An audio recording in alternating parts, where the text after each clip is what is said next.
Alrighty, good morning. So today we are back installing the access control doors. Right here is our first location. This is our main entrance from the parking lot here. So as you can see, we put up that AI Pro right there in the corner last week, and now we're back to finish up the access control. So far, what you've seen on video is I actually cut through our brick wall right here. So I did have to core do a pretty big hole there. So a lot of drilling. So I actually started with my angle grinder with a diamond blade and actually just scored it. And then I went in with my 1/2-inch drill bit and I drilled it out kind of like a bee's hive. And then after that, I just started chipping it out to try not to crack any of our grout lines here. And then what we'll do is we'll fill that in with some liquid nails, and we will install one of these. This is an outdoor metallic junction box here, and that's actually gonna fit perfectly right in there, and then that'll leave our reader perfectly flush on this brick wall. So that'll look great. So now our next little hiccup now is to actually get the wire up this wall and into the server room upstairs. So come on along with me and we'll get this door installed.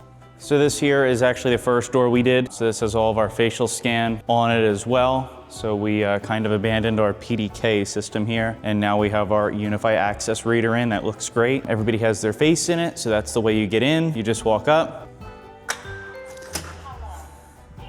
and doors open, you can go in. So that was number one. That was a bit of a challenge. My one real complaint to DJI is, not DJI, Ubiquiti is, can you just give us proper screws? I mean, the little screws are great, but like, I'd rather use my own screws, but you don't allow for like the hole size to be big enough, and that just cost me hours. Just shout out to Ubiquiti, please give us like decent screws or bigger screws. So right here, we kind of just have it tied in for right now. So they are 24-volt locks. Unifi Access will only handle 12-volt, 1 amp lock max. So we're reusing the old power supply here, which there's nothing wrong with. Coming out, and right now we kind of just have it mummified just to make it work. Today it'll actually be clean. And comes out of here, goes into here. This is PoE++ powered, and then that is our reader. I already ran my secondary green line here for our second Unifi Access. So now we just have to run the line, and hopefully it should be a non-issue, but there's like, could be in this wall here. The door, I'm gonna say, is about right here. So I thought somebody was being nice and left us like a junction box with a conduit down to it. Yeah, I was wrong. And if we try to follow the old wires, which are these gray and white ones right up here, we can see that they went over and then they went down. And then instead of going just, to where the door is, they then go down and then in the wall downstairs to there. So could be a little bit of a fight to get this wire to where it needs to be, but we will get it there with some convincing. Let's get started on that.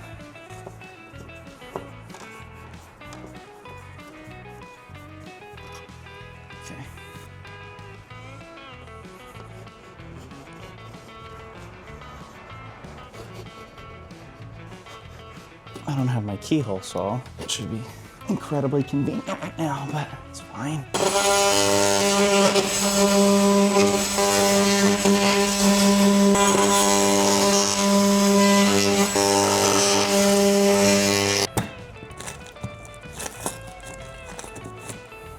All right, so I'm gonna go upstairs now and I'm gonna cut into this and see what I can do here and get that wire down. So let's go up. That's one other thing I wanna say. I gotta see where the door is, the window. So you should be pretty much to the corner of that window. That's where you're gonna go. That's what I just saw. All righty, so now we're up here. Just finished a hospital visit. It's right about here.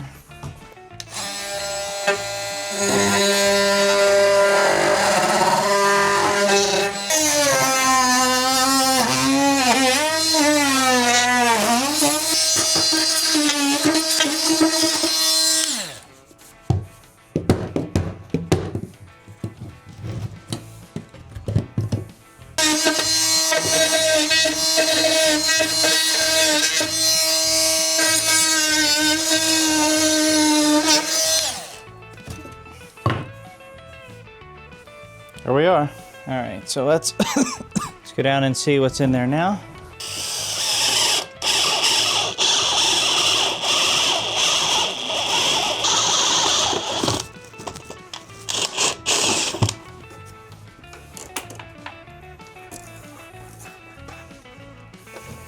All right, so wire came down and I just poked it out, glue our box in, and get that part of it done.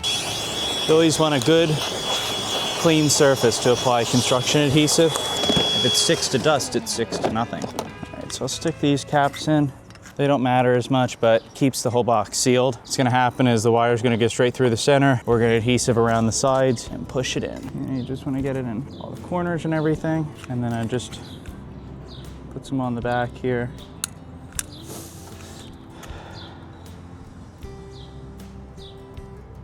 Yeah, and then I'll put another bit on it.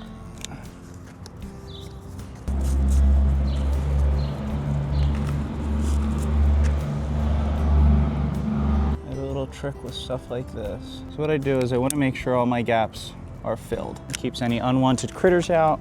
You know, you don't want to make that big of a mess, but you want the job to be good and sealed. And what I like to do now is I actually grab some of my red dust here and I sprinkle it and I actually rub it into the adhesive here. And that gives it the red tinge. All right, so that actually looks great. What I'll do is I'll give it one more little blow off.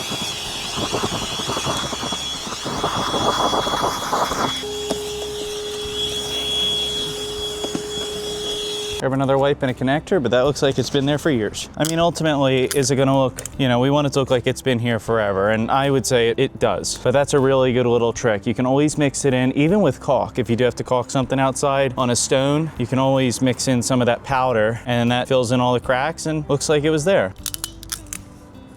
Brown, brown, white, green, blue, white, blue, green, white, orange, orange, white. Like I say in every video, I may say it 1,000 times, but I still say it. This door still is on PDK, so I don't want to get locked out. You thought we were gonna get out easy? Wrong. Okay, I don't actually use this often, but these are 6/32. So basically what you do, just thread these through. These screws don't need to be this long, they're hitting the back of the box. So what I'm gonna do is actually take them and trim them. So that piece on your actual strippers here is actually how you cut these screws. Another fun fact. Not many people actually know that. Everybody tries to cut it with these, but then you end up demolishing your cutters, and that's not the right thing to do. And then you just unthread it from here, rethreads it, and they're perfect.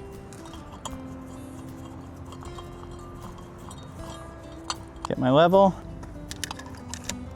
Perfect, right there.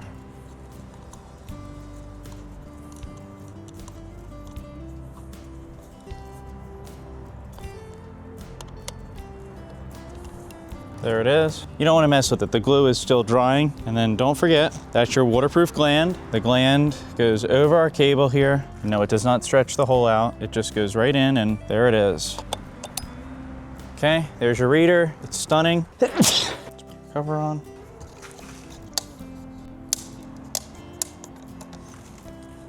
Look at that, gorgeous. I'm gonna clean this up out here, and then I'm gonna run up with my backpack, and then we're gonna go into the panel and start taking things apart. All right, so now what I gotta do is run my green wire from the strike up, pop it over right to here, get my other one mounted, get all this tied in. So I'm gonna set you up for a time lapse, and I will see you when it's done.